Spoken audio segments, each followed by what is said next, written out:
Hello friends, ఈరోజు భీష్మ ఏకాదశి కదా. So అందరికీ భీష్మ ఏకాదశి శుభాకాంక్షలు. ఈరోజే భీష్మ పితామహులు నిర్యాణం చెందారు. ఆయన నోటి వెంట మొదటిసారిగా విష్ణు సహస్రనామం ఉద్భవించినది ఈరోజే. భీష్మ ఏకాదశి గురించి ఇంకొన్ని విషయాలు తెలుసుకుందాం. మాఘమాసంలో శుక్లపక్ష ఏకాదశి విష్ణుకి ప్రీతికరమైన మహాపర్వదినం.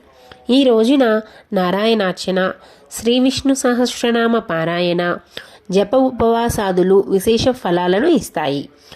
భీష్మ నిర్యాణానంతరం వచ్చిన ఏకాదశి కనుక ఈ భాగవత శిఖామణి పేరున ఈ ఏకాదశిని భీష్మ ఏకాదశి అని పిలుస్తారు.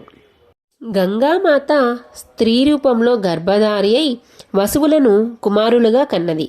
అలా వాళ్ళు మనుష్యులై జన్మించారు. జలరూపంలో ఆమె వాళ్ళను మళ్ళీ తనలోకి తీసేసుకున్నది. అంటే గంగాదేవి జగన్మాతృ స్వరూపిణి కాబట్టి ఆమె గర్భావాసన జన్మించిన తరువాత ఎవరికీ పాపం ఉండదు.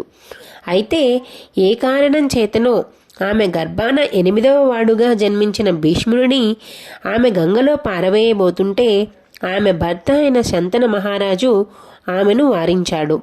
అందుకని ఆ పిల్లవాడిని ఆయననే పెంచుకోమని అప్పగించి ఆమె వెళ్ళిపోయింది. అలా శంతనుడి చేత శాప విముక్తుడు కాకుండా నివారింపబడిన భీష్ముడు పెరిగి పెద్దవాడైనాడు. ఆయన బోధించిన విజ్ఞాన సంపద, ఆయన బోధించిన ప్రతి వాక్యము అనాది కాలం నుంచి వచ్చినటువంటి సత్యానికి అతి సన్నిహితంగా ఉంటుంది. సత్యాన్ని అది ధరించి ఉంటుంది. విన్నారు కదా ఫ్రెండ్స్, భీష్మ ఏకాదశి ఎందుకు జరుపుకుంటాము, అసలు భీష్ముడు ఎలా జన్మించాడు అని ఈరోజు ఒక విషయం తెలుసుకున్నాం కదా. మీకు ఈ వీడియో నచ్చినట్లయితే please like, share and subscribe to my channel. Thank you.